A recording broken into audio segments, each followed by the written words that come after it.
buenos días. Buenos días, buenos días. Están terminando de entrar todo. Ay, ¿quién será que me puede ayudar? ¿Quién tiene buen internet?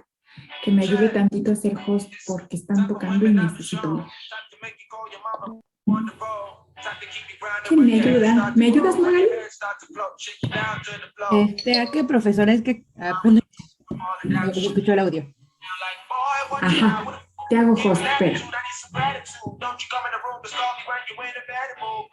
Creo que ya lo tienes. Sí, profesora. Sí, no me tardo. Voy rápido.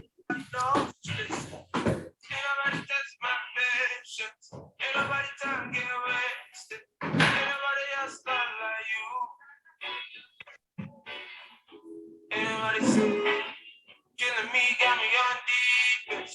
Ain't nobody stuck with me like you. Nobody like you. Nobody like you. Nobody like you. Nobody like you.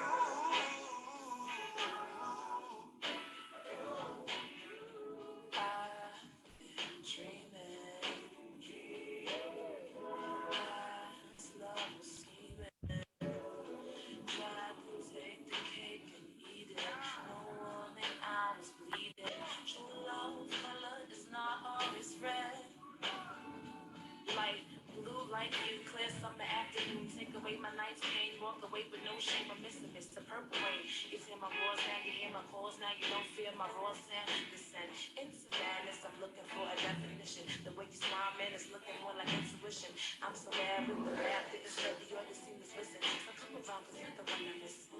No, you don't take no rides, only go waste your time. No, I only take time with you. Take my hand, now lead the way.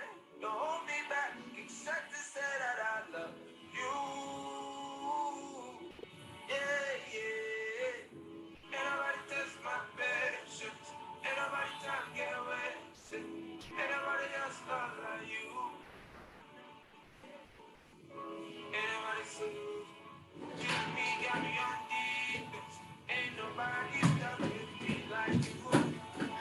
Lista, lista. Ya vine, ya vine. Ay. Justo a tiempo. Es que quise qué pasó, pero se atoró la puerta y aunque traían la llave, no podían abrir. Entonces estaba fuera toque y toque y yo, pero no puedo bajar. Bueno, buenos días a todos. Espero que hayan tenido un fin de semana muy relajado, muy descansado. Creo que por ahí tenemos una entrega pendiente, ¿no? Pero según yo la cambié a una actividad pues que está un poquito, bueno, no, un muchito menos complicada que la que había pensado originalmente para ustedes. Y bueno, pues básicamente lo que hay que hacer es retomar la lectura de la resolución de la primera actividad, la del principio de legalidad, y a partir de ella construir el diagrama de proceso de visita domiciliaria completo con las reglas procesales y señalando las partes que están narradas ahí de la resolución. Y luego la segunda les dejé un expediente ahí muy chiquitito de procedimiento administrativo de ejecución para que pudieran hacer lo mismo, aunque no son el mismo caso, pero para que pudieran también construir un diagrama de proceso. Bueno, eso con la actividad, y les decía que si es el caso, pues ya modificamos la fecha de la entrega para que pues ustedes tengan un poquito más de holgura. Entonces ahorita me lo dicen y nada más retomando de lo que estábamos hablando la clase anterior, pues estábamos hablando justamente del procedimiento administrativo de ejecución, ¿no? Entonces, adentro de este procedimiento, pues estamos distinguiendo estos momentos del requerimiento de pago, del embargo y del remate, y sobre todo estamos distinguiendo la utilidad entre el embargo precautorio y el embargo definitivo, comenzando con el análisis, pues como del 141 y específicamente del 145 del Código Fiscal, y luego que nos lleva hasta el 151, ¿no? Les digo que vamos más o menos de 10 en 10 con el definitivo. Y bueno, pues adentro de estos pasos del definitivo, del requerimiento de pago, del embargo y propiamente del remate, pues ya creo que comenzábamos a distinguir algunas cosas como el orden de prelación para el señalamiento de bienes, aunque más bien no sé si encontraron o no sé si sabemos, pero si no yo se los comparto. Este orden de prelación es más bien para aplicar el dinero producto del remato de la intervención a los créditos fiscales, ¿no? Entonces, digamos que algunos autores le llaman así, es orden de prelación, pero más bien es un orden de adjudicación, ¿no? Y entonces la idea al respecto de esto, pues no es que te aprendas de memoria la lista cuando es precautorio y cuando es definitivo, pero sí que encontremos pues algunos lineamientos básicos que nos permiten ver pues qué es mejor ofrecer como garantía, qué es lo que no se puede ofrecer como garantía, con qué sí se pueden cobrar, cuáles son los límites, qué sucede sobre todo con el congelamiento de las cuentas bancarias, porque es que se dan de esta manera que parece como tramposa o abusiva, ¿no? A lo mejor a algunos de pronto les puede parecer así. Entonces, bueno, pues respecto de todo esto que estamos hablando, ahorita les doy la palabra, pero creo que Magali ya levantó la mano y seguramente debe tratarse de la actividad, ¿no? Con relación a las fechas o otra cosa. Sí, y también es lo que estaba comentando, profesora. Recuerdo que, bueno, en sí nos quedamos como nada más definiendo lo que era la parte de los embargos. No llegamos a tocar como en específico Ah, ¿no? nada del remate. No, porque, bueno, el viernes fue nuestro cuestionario y el Ah, ok, jueves fue ok, cuando empezamos a ok, ver lo que era el procedimiento administrativo de ejecución y ok. vimos que era y, bueno, que había dos tipos de embargo Ujú. y ya nada más lo último que explicó fue que, bueno, cuáles son los créditos que se llegan a, este, como a garantizar dentro del embargo precautorio. Sí Ok. menciona nada más eso, pero ya como tal parte Entonces ya del me fui yo remate súper no adelante. lo No sé por comentaba. qué puse mi post-it ahí, fíjate, porque tengo en mi apunte, ya tengo mi post-it hasta allá, ¿no? Hasta el señalamiento de bienes, pero no importa, ahorita nos regresamos. Gracias, Magali. ¿Y de las fechas? Ah, sí, bueno, era respecto a lo de las fechas de entrega, de que, bueno, si se podría hacer como en el plazo que nos lo brindó de la entrega pasada, a más Ajá. tardar el sábado por la mañana. El sábado, ¿el sábado 4? No, 5. Sí. No, espérate, estoy viendo febrero. No. Sábado 5 y yo tengo para entregar hasta el 14. Ok, sí, sin problema. Ahorita la cambio. Ok, gracias, profesora. A ver, la cambio. De hecho, ya lo tenía aquí abiertita. Nada más que, a ver, déjenme ver si lo puedo. Bueno, déjenme modificarla. Es que la tenía abierta como para que la vieran ustedes. Visita domiciliaria y PAE. Y luego aquí le ponemos editar tarea. Y luego aquí le ponemos, ¿qué dijimos? 5. Sí, ¿verdad? Sí, 5. Y ahí está. Y ya está.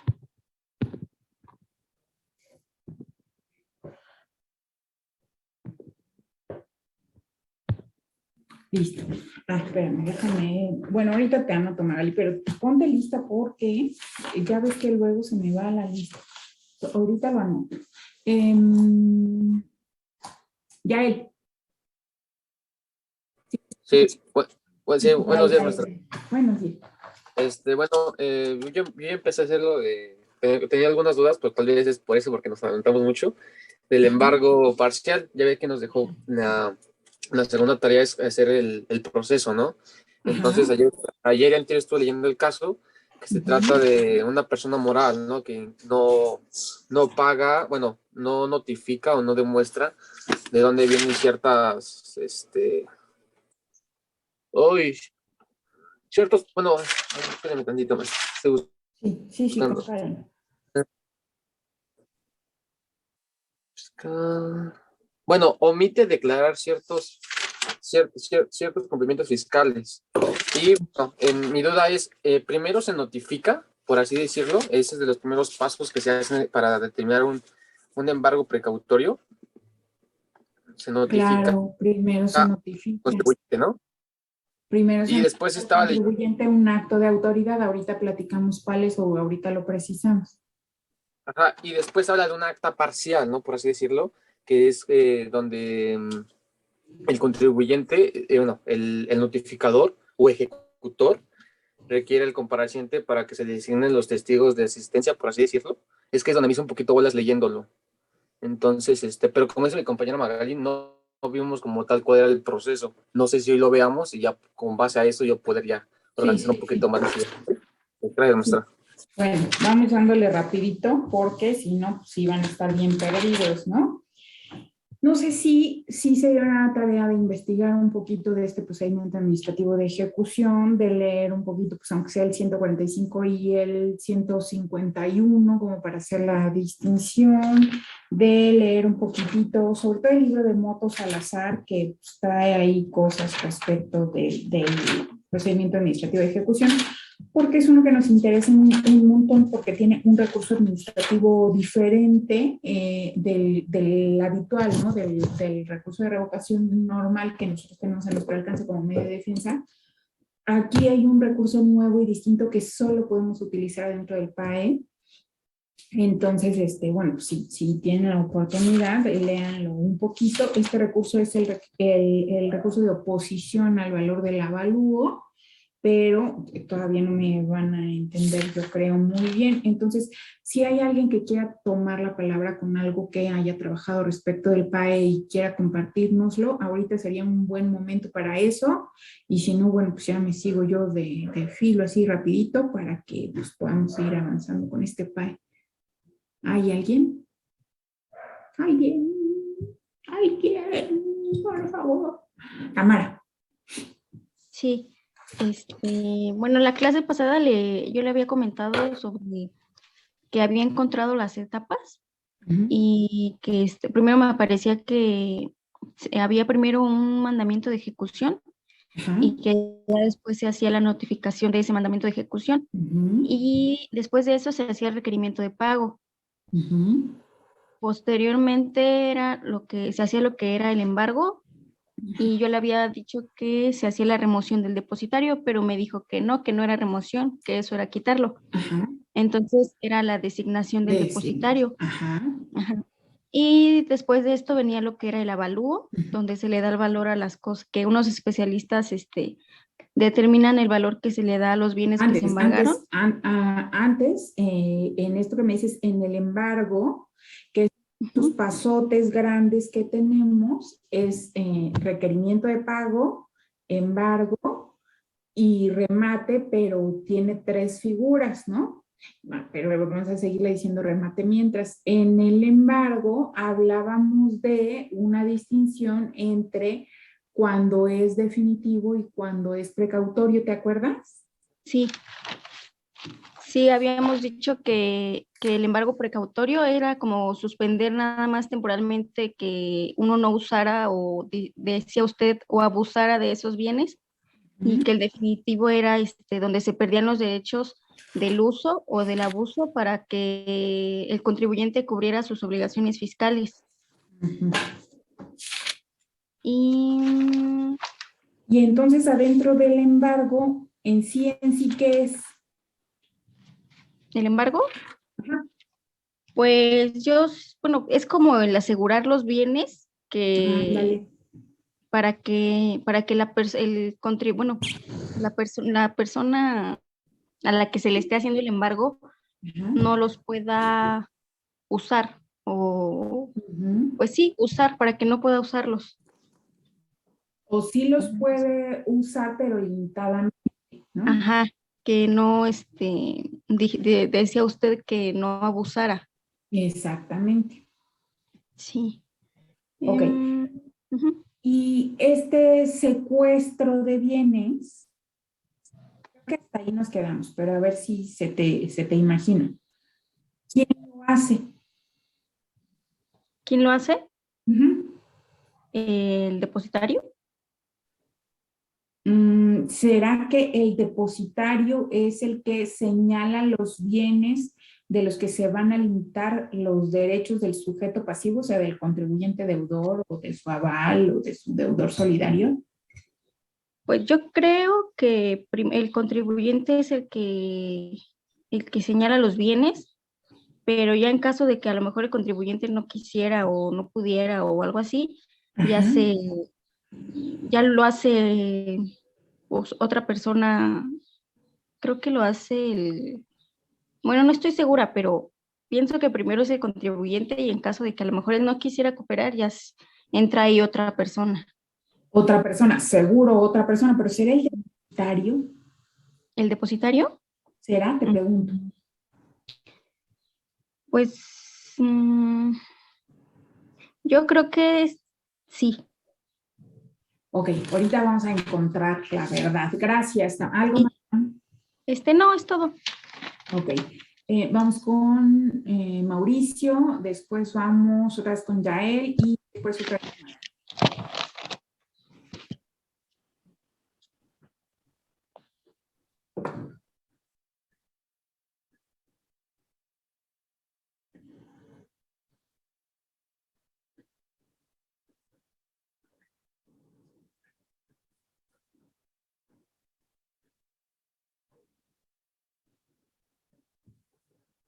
Ajá.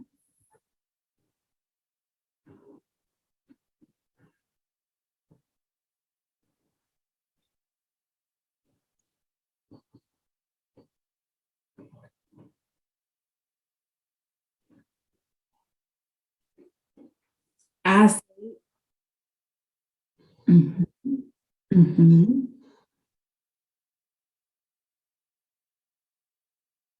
ujú.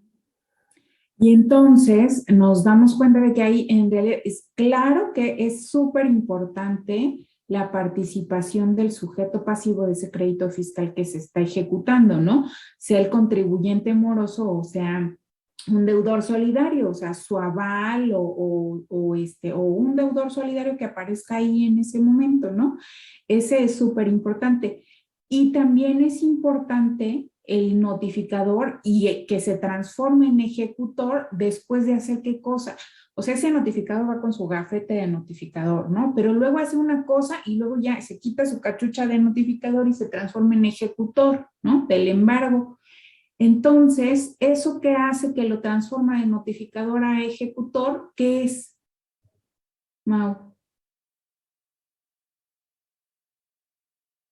Esa diligencia en ese paso previo que hace el notificador, que le dice, ok, bueno, pues yo venía a entregarle un papel, pero pues ya se lo entregué y pues realmente usted no respondió lo que yo esperaba, entonces, pues, ¿qué cree? Ahora le voy a embargar, ¿no?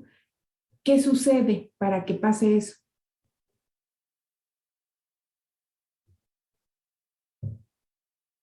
Ándale, Mau. Bueno, no me quieres decir eso, dime otra cosa. Ah, ok. Sí, sigue, sigue.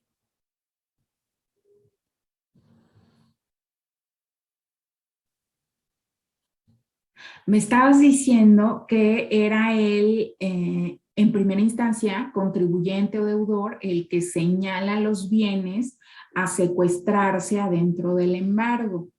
Y que si él interrumpe el orden establecido para este señalamiento del señalado ahí en el 145 o el señalado para el embargo definitivo, entonces lo señala la autoridad, ¿no? O sea, el ejecutor.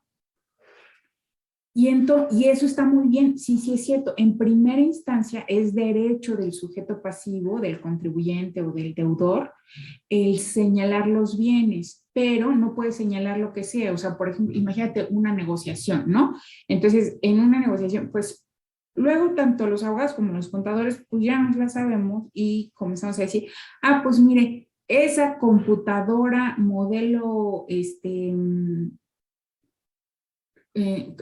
ya no me acuerdo cómo se llamaban los modelos viejitos de antes, pero esos que tienen un monitor así gordo, de esos que ya ni prenden, de esas análogas, pues empiezas a señalar esas computadoras y empiezas a señalar el inventario, pero ese que ya quedó así hasta el fondo del almacén, que ya hasta tiene polvo y telarañas encima, y así, ¿no? Y pues claro, empiezas a señalar esas cosas. Y sí se puede, pero no en ese orden. O sea, tienes que respetar el orden que está establecido pues, en el Código Fiscal, ¿no? Y entonces, en ese orden, por ejemplo, para el embargo precautorio, pues tenemos primero cosas que no es que sean las más fáciles de transformar en dinero, ¿no? O sea, ¿cuál será ese principio o esa idea que tuvieron los legisladores de poner un orden distinto cuando es embargo precautorio y cuando es embargo definitivo, pensando en qué, ¿no? ¿Algo más que nos quieras agregar, no? Ok. Yael. Sí, maestra. Igual con base a eso, bueno, tengo entendido a lo que ha dicho primero Tamara, el depositario no es quien señala los bienes, más bien es quien los resguarda, ¿no? Exacto. Y aparte el depositario lo designa el SAT o ahora sí que el contribuyente es mi maestra, quien nos señala al depositario. Te pregunto, ¿el contribuyente te suena lógico que pueda señalar al No, depositario? yo siento que es más este, el SAT, El yo siento que es el ejecutor del SAT ejecutor, ajá, el ejecutor es quien señala al depositario. El al depositario es depositario. aquel que desguarda los bienes. También mi otra duda es del ejecutor, ahorita que está diciendo cómo es que traspasa de ejecutor a- ay, se me fue. De notificador a ejecutor, le preguntaba yo hace ratito. Es- Ajá, así es. ¿Cómo pasa eso? Es que no encuentro cómo pasa de notificador a Ok, ejecutor. vamos a las 3 etapas enormes. La primera etapa, ¿cómo se llama? Adentro del procedimiento administrativo de ejecución. ¿Mandamiento de ejecución? Ese es el primer acto de autoridad, pero ese mandamiento de ejecución se da en una etapa más grande. ¿Cómo se llama esa? El mandamiento de ejecución es para hacer algo previamente.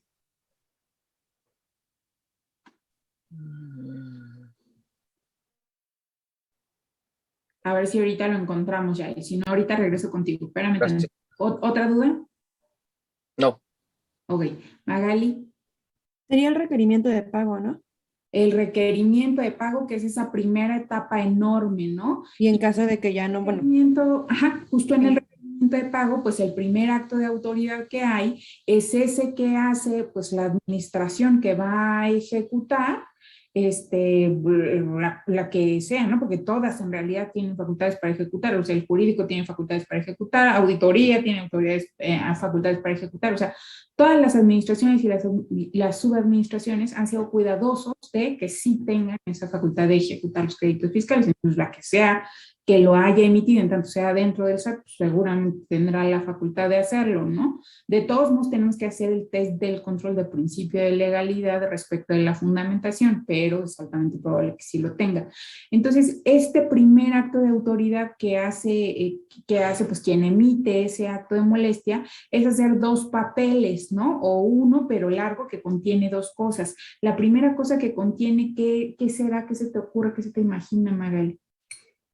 pues lo que mencionaba, ¿no? El notificador que va como por el requerimiento de pago y ya en caso de que no se dé ese pago, ya es cuando puede tener ya la facultad de convertirse en el ejecutor. Claro, o sea, es un papel que cumple Mm. con los requisitos del 18 del Código Fiscal, que está por escrito, que está fundado y motivado, que está firmado por una autoridad competente, que está dirigido a un contribuyente específico, que contiene en qué consiste el acto de autoridad, que contiene los medios de defensa con los que cuenta el contribuyente para pues defender sus derechos, etcétera, ¿no? Que le hacen saber sus derechos, en fin. Entonces, este primer acto de autoridad, que es la elaboración del requerimiento de pago y la elaboración del mandamiento de ejecución, pues son 2 papeles o un solo papel, pero largo, que el administrador o el subadministrador o el jefe de departamento que trabaja para ese subadministrador le va a entregar a un notificador que es un funcionario de esos que salen a la calle, ¿no? Entonces el notificador pues se va a ir a personar seguramente el domicilio del contribuyente y una vez ahí le va a entregar uno de los dos papeles o le va a hacer saber el contenido del primer papel, ¿no? ¿Cuál es ese primer papel? ¿Cuál es esa primera cosa que le va a notificar, que le va a avisar, que le va a entregar? El mandamiento de ejecución. El mandamiento de ejecución es cuando ya empieza el embargo. Ah, la notificación. La notificación es lo que está haciendo, o sea, ese aviso de que está sucediendo de autoridad y que van a iniciar con los actos de molestia. ¿Qué le va a entregar? El requerimiento, El requerimiento de pago, ¿no? ¿Y eso qué quiere decir? que pues Le va a entregar un papel, pero ¿qué va a hacer? que Encima, tiene que pagar en el crédito fiscal, no, bueno, solicitar el pago directamente. o sea, literalmente le va a cobrar, ¿no? Ajá. Usted tiene un crédito fiscal vencido, cuyo plazo para ser exigible ya se cumplió y vengo a nombre del SAT, pues a pedir, a pedirle que me demuestre que lo pague. No le va a pedir el pago, porque si en ese momento tú sacas un montón de billetes y se los entregas al notificador, eso se puede entender como el pago del crédito fiscal. No. No se puede, ¿no? De hecho, el que paga mal, dice el principio general del derecho, el que paga mal, ¿lo has escuchado o alguien lo ha escuchado? El que paga mal, paga doble, ¿no? Entonces, si tú en ese momento sacas un portafolio lleno de dinero y le dices, mira, aquí están los 18 millones de pesos que son del crédito fiscal, pues deme mi recibo, ¿no? ¿Sirve ese pago? No, porque no se No está sirve, realizando de manera correcta. porque no cumplió con los requisitos de tiempo y forma, ¿no? Entonces, este requerimiento de pago, pues lo más que puede hacer el notificador es requerirte del comprobante del pago, ¿no? O sea, enséñeme su transferencia, enséñeme su póliza de su De cheque, que sí se realizó. ajá, enséñeme su pantalla de su transferencia electrónica, de que sí se realizó, ¿no? Y entonces, si llega hasta ahí, si llega hasta ahí la diligencia de la notificación al requerimiento de pago, y le demuestran al notificador que ese crédito fiscal ya está cubierto, ¿qué pasa? ¿Qué pasa a partir de ahí? Pues ya no se procede, bueno, ya no siguen los demás procedimientos porque ya está verificando que pues sí se realizó el pago y pues que el contribuyente cumplió con realizar el pago del crédito fiscal. ¿No? Entonces, a lo mejor al notificador le sale su lagrimita por aquí, pero se regresa a su oficina del SAT, ¿no? Pero si no, Ya procede como a un ejecutor, que sería ya el embargo precautorio. y entonces para hacer ese nuevo acto de molestia, ¿qué hace ese notificador? Pues ya le presenta como la orden de embargo. Ándale, ¿cómo se llama eso? No recuerdo, profesora. Me lo acabas de decir, mandamiento. Mandamiento de ejecución. Entonces le notifica el mandamiento de ejecución. Oiga, le vengo a cobrar. Y dice, pues sí, debo, no niego, pago no tengo y pues ahorita no lo cubrí, ¿no? Entonces, pues, ¿qué cree? Que le vengo a avisar este otro papelito, ¿no? Aquí está. ¿Y eso qué es? El mandamiento de ejecución, o sea, la orden de embargo propiamente dicha, ¿no? Entonces, entregada la orden de embargo, ¿qué puede hacer el contribuyente? Pues ya, bueno, podría como señalar los bienes que son de él Antes de para que señalar los bienes, pues tendría que dejarlo pasar, ¿no? Porque pues ya no, bueno, tendría que dejarlo seguir con su facultad. Directamente el contribuyente, creo que pues ya en ese bueno, momento sí, porque la oposición implica ya no podría, una la falta oposición ya, administrativa ajá, e incluso un delito, ¿no? ujú. Este, me refiero a en lo ordinario, o sea, no así que se ponga lo que pues, no va a servir mucho, ¿no? De hecho, va a complicar su situación jurídica y su situación fiscal, pero sí hay algo que puede hacer para ir resguardando su esfera de derechos. ¿Algo más, Magali? Ah, sí, bueno, le iba a comentar que mencionaba que, bueno, los bienes que se embargan no son como directamente los que se puedan como convertir muy rápido en, como en efectivo, pero Ajá. creo que es porque, bueno, por lo que yo había leído, se puede como embargar hasta 3 veces lo que debe el contribuyente, ¿no? Porque, bueno, los bienes que se Ok, embargan se dan pero como eso, ¿en automáticos. cuál embargo? por lo que tengo entendido, creo que ya sería en el definitivo, ¿no? Si podemos incluso excedernos en el valor del crédito fiscal, ¿crees que sea en el definitivo donde ya sabemos cuánto debemos? No, podría ser desde el precautorio. Es en el precautorio, ¿no? Donde no es lo que más buscamos el hacernos de dinero líquido rápido, sino cosas que resguarden Sí, mejor. porque creo que como en primera instancia están los bienes inmuebles. Por ejemplo, ¿no? Porque Ujú. en la resolución que leíamos era un crédito fiscal de 2015 y se está resolviendo hasta finales de 2021. Entonces, ¿cuántos años se tuvo que garantizar el interés fiscal? Por 6 años 6 prácticamente. años, ¿no? Entonces, imagínate si le hubieran dejado un billete de fianza por los 18 millones, ya no son 18 millones, por lo menos son 20, ¿no? Con las actualizaciones y los recargos. Ok, ¿era eso nada más? Sí, Ok, Gerardo, Profesora, yo le iba a hacer una pregunta. sí, Bueno, se llega a la autoridad fiscal competente, ¿no? ajá. ¿Cómo se le llama a la persona que va a ejecutar dentro de, por ejemplo, dentro del SAT? Pues es un ejecutor. En realidad no hay esa plaza, son notificadores. Esa plaza sí hay, los notificadores se transforman en los ejecutores, pero como se le llama jurídicamente correcto, es un ejecutor. Suena feo, ¿no? Porque te recuerda a esos que tienen su capucha y su hacha o los que le dan vuelta a la palanca de la guillotina, ¿no? Esos también son ejecutores, pero nos referimos a estos ejecutores de los embargos, porque lo que van a ir a hacer es justamente eso, ejecutar el embargo. Entonces, ¿puede tener la facultad de hacer las dos cosas? Por Notificar y ejemplo, ejecutar, notificar y ejecutar. Y, por sí, ejemplo, si que llegue, ambas son sus atribuciones, ahí está en su reglamento y en sus condiciones generales de trabajo. Ellos pueden hacer todas las diligencias para las que tenga facultad el SAT. ok, profesora. Pueden Entonces, entregar cartas de invitación, pueden notificar en general, pueden ejecutar, pueden secuestrar bienes, pueden llamar a la seguridad pública, pueden pedir informes respecto de datos de localización de contribuyentes, o sea, pueden hacer todo lo que tiene que ver, y sí, ya lo he buscado un montón de veces, o sea, sí está en sus facultades y en sus condiciones generales de trabajo para localizar a las personas y hacerles saber que existe ese acto de autoridad.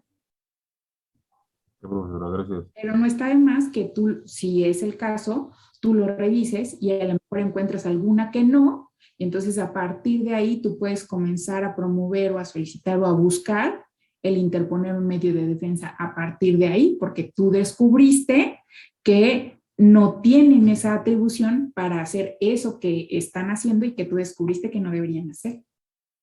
Exacto. Y, por ejemplo, la etapa de avalúo, ¿en qué parte del proceso se incluye? En el remate, en la última etapa. Ok. Sí, es que Ahorita vamos a hablar de... sí las tengo revueltas aquí. Ok, partimos de las 3 etapas enormes, requerimiento de pago, embargo y remate, y estamos hablando del requerimiento de pago, ya decíamos, comienza con el acto de autoridad que emite tanto el requerimiento de pago como el mandamiento de ejecución, pasa al notificador, el notificador se apersona y hace la notificación, requiere del pago y si se agota hasta ahí ese proceso, es decir, si sí le exhiben el comprobante de pago, pues ya se terminó ese procedimiento administrativo de ejecución. Si no se lo exhiben, entonces pasamos a la siguiente etapa, que es el remate, ¿no? Que inicia con la notificación del mandamiento de ejecución y luego le da la oportunidad al contribuyente de señalar a unas personas que son bien importantes, pero que todavía no encontramos, pero estamos adentro del remate todavía, perdón, adentro del embargo todavía, ahorita vamos ahí al remate, aunque en el embargo ya distinguíamos que por lo menos hay otra diferencia entre el precautorio y el definitivo respecto del señalamiento de los bienes, porque decíamos en el precautorio, como es para garantizar, lo que buscamos son bienes que conserven mejor su valor a lo largo del tiempo. En cambio, en el definitivo todavía no me lo dicen, pero a ver si se les ocurre a partir de distinguir para qué sirve uno y otro, ¿no? ¿Algo más, Gerardo? No, eso, profesora, gracias. Ok. Tamara. Sí, yo tenía una duda conforme a lo que dijo mi compañera Magali, Ujú. que ¿es hasta 3 veces el valor o son 2/3 partes de la contribución? Hasta 2/3 partes el monto de lo omitido, pero con sus accesorios. Ok, sí, gracias. Y de lo que me había preguntado hace ratito de quién señalaba los bienes, primero lo señala el contribuyente, pero tiene que señalarlos conforme a lo que viene en la ley. Y ya si no lo hace así o no quiere embargar otros bienes, ya ahí es donde puede entrar el ejecutor. Ok. Y ya el ejecutor ya señala los bienes bueno, tiene la facultad de no seguir los bienes a conforme vengan señalados en la ley. Ándale.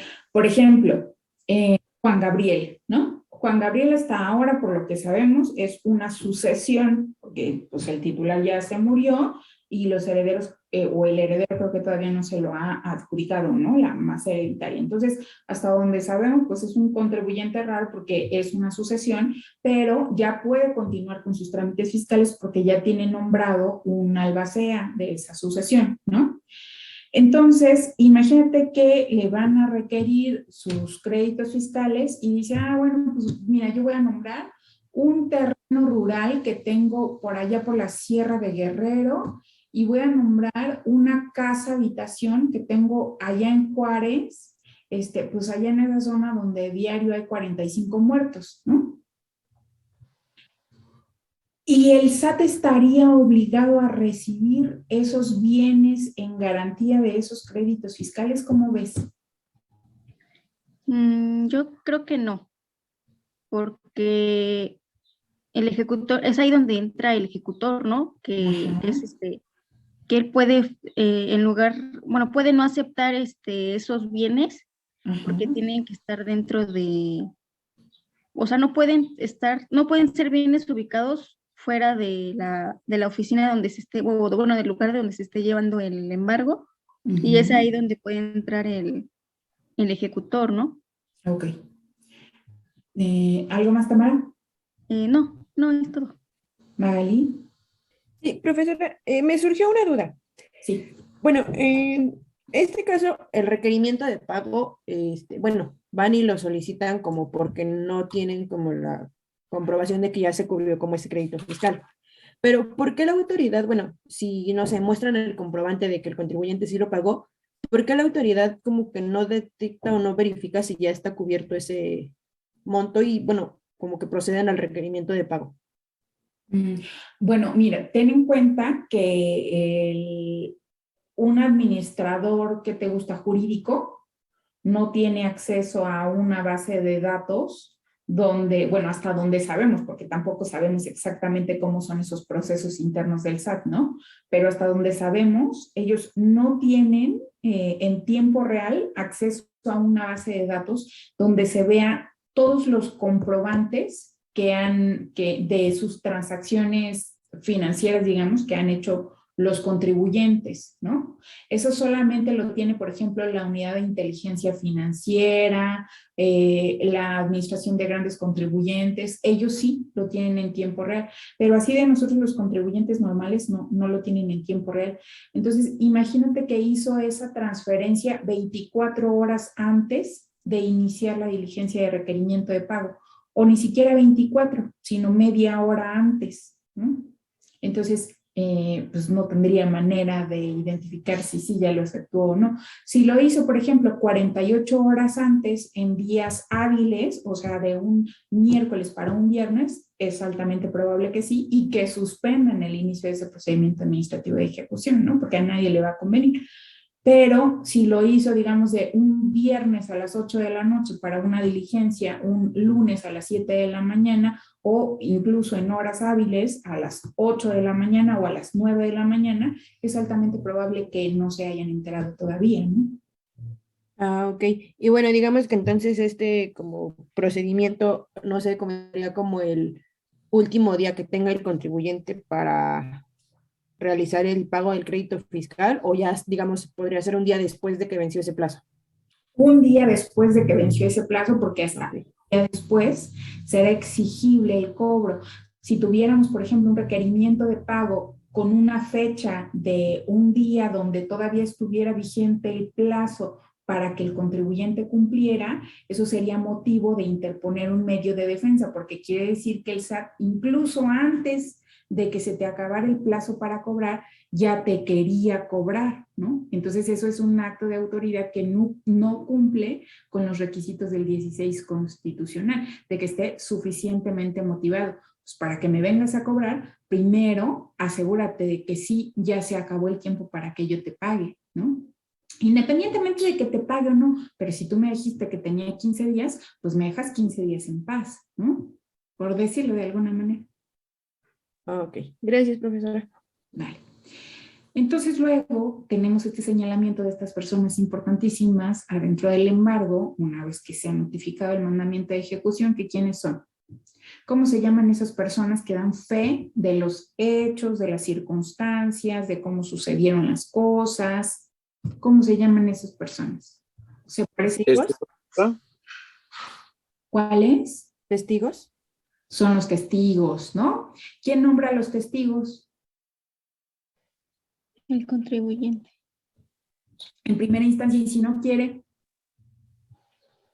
La La autoridad. autoridad. siempre es así, ¿no? O sea, no podemos irnos con la finta de que no, pues yo tengo derecho a señalar a los testigos y si yo no los señalo, pues entonces va a tener un vicio la diligencia porque yo no señalé a los testigos, ¿no? Si pierdes tu oportunidad, la preferencia pasará al ejecutor que él pueda nombrar los testigos, ¿no? Entonces, pues nombrará a el policía que vaya pasando y el señor de la limpieza que tienes ahí adentro, ¿no? Para que sea poco lo que puedan manifestar, no por denostarlo, sino porque regularmente su nivel educativo del señor de la limpieza es bajo y el policía pues se va a abstener de hacer cualquier manifestación respecto de los hechos y circunstancias porque sabe que él tiene que estar en resguardo de la seguridad del ejecutor, no al revés, ¿no? Por lo menos adentro de la diligencia del procedimiento administrativo de ejecución. Ok, y entonces hay un nombramiento de testigos. Y entonces ya tenemos entregado el mandamiento de ejecución, ya tenemos agotado el proceso de requerimiento de pago, ya tenemos al ejecutor listo y ya tenemos al contribuyente ahí. Y entonces luego, ¿qué sigue? Ya se procede a lo que sería el embargo, ¿no? Ahora sí, bueno, el embargo es todo, ¿no? Desde que empieza la notificación del mandamiento de ejecución, desde ahí empieza el embargo. Pero entonces, ¿qué sigue? ¿Qué es exactamente lo propiamente dicho el embargo? ¿Qué sigue? Pues ya, bueno, ahí sí podría ser de que el contribuyente señale como cuáles son los bienes que están a su nombre para que la El autoridad pueda verificarlos señalamiento y de ya. bienes. Exacto, el señalamiento de bienes, ¿no? Y entonces en el caso del embargo definitivo, ¿a qué bienes vamos? Que están ahí en el 155, ¿no? Les digo que vamos de 10 en 10 porque fíjense, en el 145 está el precautorio, en el 155 está el definitivo, ¿no? En el 141 empieza el precautorio, en el 151 empieza el definitivo. Es como raro, pero son como de esos números cabalísticos. No sé si han visto este documental que se llama Las matemáticas de Dios. Y tú te quedas pensando, pues sí, aunque no quieres finalmente son cosas pues, que quedan así como raras y matemáticas, ¿no? Pero bueno, estamos en el 155, entonces, ¿qué se puede embargar? ¿Qué se puede señalar primero? Yo tengo uno, profesora, Gerardo. que dice que metales o dinero, dice aquí. Ándale. Primero, ¿qué se puede embargar? Los metales o el dinero. Bueno, dice que es Bueno, lo que pero más tu rápido se cadenita de venda. oro te la embargan. Depende del valor, ¿no? Sí, claro, pero tu cadenita de oro, esa de tu primera comunión, ¿es lo primero que van a señalar para el embargo? No, ¿Qué es lo primero que van a buscar? pues metales preciosos, ¿no? Sería, O sea, ¿tú no sé, anillo, acostumbras algo tener así. lingotes de oro ahí en tu empresa? Sería primero el dinero, ¿no? Los depósitos bancarios, maestra, ¿no? Exactamente. Primero los depósitos bancarios. ¿Por qué? Porque pues es lo que más fácil pueden obtener para hacer el Exactamente. cobro. Porque las bases de datos de los bancos ya las tiene el SAT, ya no se tiene que esforzar en nada, ¿no? Entonces, lo primero que va a buscar que se señale son los depósitos de dinero. Si no hay depósitos en el banco, ¿qué va a buscar?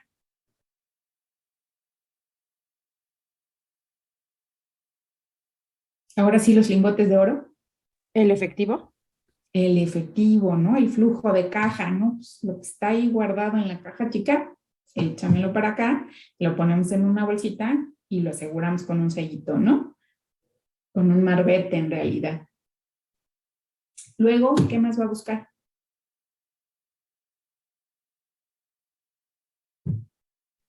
Va a buscar lo que son los, bueno, especifica en el artículo 155, las acciones, bonos o cupones vencidos, ¿no? Ándale. Y luego, Puede ser valores como mobiliarios o muebles no, muebles, no comprendidos exacto, de muebles, o sea, entiéndase bienes que no están adheridos al piso. Y luego el último, Los inmuebles. los inmuebles, los ¿no? inmuebles. Ah, Entonces, supongamos que es un inmuebles. ejecutor y llega a la empresa y ahí en la empresa se encuentra justo al contador, mira, con unos bonches así de billetes de 50 y de a 100 y que es quincena, ¿no? Y entonces se puede llevar ese dinero. O sea, ahí está el contribuyente, ahí está el contador y dice, pues vengo a hacer el requerimiento de pago, pues ya lo hice, pues no me mostraron y me demostraron haber cubierto el crédito fiscal, entonces pues procedo a embargar este dinero que está aquí. Y entonces el contribuyente o el deudor o el contador que está ahí para atender la diligencia, porque para eso le pagan, no puede decir nada al respecto o no puede hacer nada al respecto sabiendo que ese es el dinero del pago de los salarios de los empleados. Gerardo. Yo creo que no, ¿no, profesora? O sea, ni modo, esa quincena pues nadie cobra, porque vino el del SAT, ¿sí? Eh, no, yo creo que ahí estarían violando algún derecho, ¿no? ¿De quién? De los trabajadores. Y entonces, ¿qué se puede hacer al respecto? Que los trabajadores demanden y ellos se defiendan solos frente al SAT que embargó mal. No, ahí le correspondía, bueno, sería a la empresa, ¿no? ¿Qué tiene que hacer la empresa en ese momento? Tu contador, ¿qué tienes que hacer en ese momento? Ahí tienes la nómina y tienes al ejecutor. ¿Qué tienes que hacer en ese momento? Depositarles a los empleados luego. O sea, entregárselos a los empleados antes de que el notificador llegue a tu oficina. No, si ya está el notificador en el momento Uh-huh. y la empresa tiene el dinero, Uh-huh. pues yo pienso que sería lo más viable, ¿no? O sea, les repartes así, aunque no hayas hecho la nómina, no importa, luego vemos los descuentos. Como caiga. No es cierto. A ver, somos 50, yo 25 y los 25 entre los demás. No, sí, no, es que, Contador, nos llevan la nómina. ¿Qué hacemos, contador? pues mover la otra cuenta, ¿no? Pero tienes ahí el efectivo porque es personal de limpieza. Yo digo que sí pagarles, ¿no? Sí, pagarles a las personas, así sin hacer la nómina. O sea, si no fueron 3 días, no importa, ya les pagamos. No, es que no es, bueno, yo sé que no es lo más viable, ¿no? Bueno, vamos a ver si la contadora Mendoza te ayuda, porque ya te pusiste nervioso, contador, y eso que todavía ni llega el notificador a tu oficina. Pues sería como comprobar que ya ese dinero como tal ya no pertenece al contribuyente, ¿no? Sino que ya está destinado para los empleados, porque bueno, por lo que van a esta parte es como ya, como vienes directamente del contribuyente. Y pues Ajá. ya en este caso pues estaría comprobando ante el ejecutor pues que es dinero de nómina, o sea, ya como que está destinado a la nómina. Ok, entonces, sí es dinero todavía del contribuyente, pero es un dinero que va a destinar a una nómina. Entonces, ese contribuyente, ¿qué puede hacer en ese momento? Pues no sé, mencionar Y que tiene luego, otro bien en lugar de eso, o sea, como ándale, como qué bien. no sé, podrían ser como los, no sé, equipos que tenga ahí que pues puede como dar a cambio de ese dinero que se quería llevar el ejecutor. ¿Qué serían esos equipos? ¿Qué serían? Pues, Acciones, inmuebles, ¿qué serían? pues serían primero bienes muebles, ¿no? Serían muebles, ¿no? Primero, Ujú. entonces, no, espérate, pues esto es, sí, esto es dinero en efectivo, pero va a ser para la nómina. Entonces tú y yo nos vamos a meter en un problema si yo dejo que tú embargues este dinero. Entonces, pues hay que señalar otros bienes que pueden ser las mismas acciones de la negociación o dejar que intervenga la negociación. O si no hay de otra, pues las computadoras, los escritorios, las sillas, las chapas de las puertas y lo que se pueda hasta alcanzar el valor del crédito fiscal, ¿no? Tamara, ¿ya no? Ah, no. No, iba a decir lo que había dicho mi compañera Magali, Ok. ¿Qué nos ibas a decir? que en caso de que ese dinero ya, se debe de comprobar que ese dinero no está, pues por así decirlo, como disponible para eso, enseñándole a lo mejor la nómina, comprobar uno que ese dinero ya está destinado para otra cosa. Ok. Y si no fuera para la nómina, sino para pagarle a un proveedor, Pues igual podría, pues primero tendría que demostrar que ese dinero es, pues sí, o sea, ya es para, pues ya tiene un fin. Y como dijo mi compañera, o sea, da lo hacer mismo que sea para pagar la nómina que para pagarle a un proveedor. mm, nómina. ¿Cómo te Pues yo creo suena? que sí, ¿no? ¿Sí? Porque, mm, pues sí, porque es dinero que ya está destinado para algo, Ok. pienso. Hay un orden de preferencia en los créditos que está en la Ley General de Suspensión de Pagos. No es de quiebras, es de concursos mercantiles. En la Ley General de Concursos Mercantiles hay un orden en el que hay unos ciertos créditos que tienen mejor derecho. Pero los créditos que mejor derecho tienen, entre los tres primeros lugares, están los créditos fiscales. Entonces, si hay que elegir entre garantizar un crédito fiscal y garantizar un crédito mercantil, ¿cuál crees que va primero, Tam? Pues el fiscal, ¿no? El fiscal, obviamente, ¿no? Entonces, entre pagarle a un proveedor y pagarle al SAT, ¿qué hay que elegir? Al SAT. Al SAT. Pero hay dos antes, dos categorías de créditos con mejor derecho que los créditos del SAT, únicamente dos. Encontramos Gerardo y luego Magali. Yo le iba a hacer una pregunta, porque a ver si no me salgo mucho del tema. Sí, ¿A qué se refiere con bonos y cupones vencidos?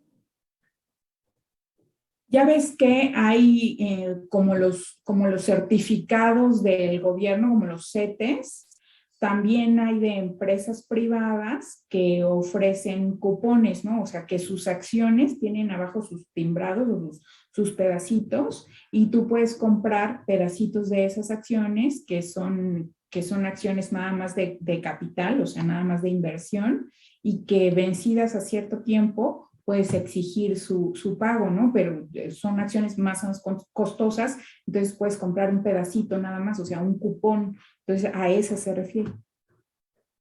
¿Qué, profesora? Gracias. Magali. Ah, bueno, le iba a comentar lo de los acreedores. Bueno, creo que son los acreedores singularmente privilegiados y los acreedores con garantía real, ¿no? ¿No? Pero bueno, Sí, recuerdo que pero como eso en es en primera los instancia, créditos, sí, pero eso es adentro de los créditos mercantiles. Y estamos hablando de, o sea, en que todos los créditos sean créditos mercantiles. Y estamos hablando de todas las posibilidades de créditos. Entonces, los que tienen mejor derecho que el SAT a recibir primero su pago cuando una persona ya no le alcanza su patrimonio, o sea, cuando está son quebrada, los empleados. quiebra de las personas. Uno son los créditos laborales, ¿no? Y dentro de los créditos laborales, especialmente unos, o sea, algo que se tiene que pagar primero que los impuestos, que es relacionado con lo laboral, Los obreros, ingresos tributarios. ¿Cuáles? los obreros. Son laborales. O sea, no hay distinción si son obreros o directores, a menos que tengan funciones de mando, que no serían empleados. Esos créditos que tienen que ver con lo fiscal y también con lo laboral, destinados específicamente a mantener un sistema. Las cuotas, ¿Cuáles cuotas? como obrero patronales. Ándale, las cuotas de seguridad social, ¿no? Esas tienen, las cuotas de seguridad social, o sea, el Infonavit tiene mejor derecho que el SAT a cobrar. Entonces, si llegara un ejecutor del Infonavit y un ejecutor del SAT, ¿quién se lleva el dinero en efectivo? ¿Y quién se queda con las sillas? El Infonavit se lleva el efectivo y el SAT se El queda con las Infonavit se sillas. lleva el efectivo y el SAT se aguanta con las sillas si le alcanza, porque primero hay que garantizar el cumplimiento total de los créditos de la seguridad social.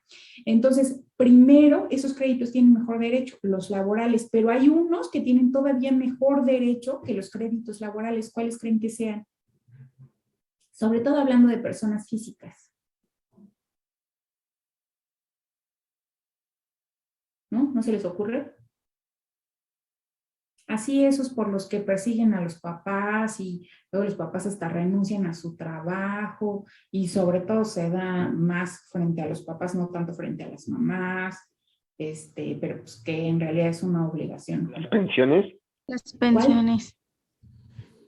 Las pensiones, pero las pensiones por alimentos, ¿no? O sea, los créditos familiares, ¿no? En materia familiar, que se reducen a eso, a las pensiones alimenticias, ¿no? Pensiones alimenticias a los menores, a los incapaces y a los de la tercera edad que lo necesitan, ¿no? Entonces, primero eso, primero los créditos alimentarios, después los créditos laborales, especialmente los de la seguridad social, y después los otros créditos fiscales. Entonces, por ejemplo, frente a la nómina, pues sí, ni modo, primero la nómina, pero frente al pago de unos acreedores, pues no, lo siento, primero el SAT, ¿no? Entonces yo me llevo el dinero líquido y con tus acreedores habla a ver si quieren tus escritorios y si no, bueno, pues te tendrán que esperar y si no, bueno, pues tendrás que quebrar, pero yo me llevo este dinero para garantizar el pago o yo te congelo tu cuenta de banco con la que ibas a hacer ese depósito, ¿no? Y entonces, ¿qué sucede con esos embargos? Que dices, bueno, pues te congelo tu cuenta y ahí adentro de tu cuenta tenías el dinero para garantizar una operación que te iba a servir para sobrevivir, no sé, los siguientes 3 años tu empresa y los puestos de trabajo que ofrece tu empresa, ¿no? ¿Qué puedes hacer? Ya, ni modo, pues te cayó el SAT y ya pues, la empresa va a quebrar. ¿Tamara? Sí, yo tengo una duda en cuanto a lo de las pensiones.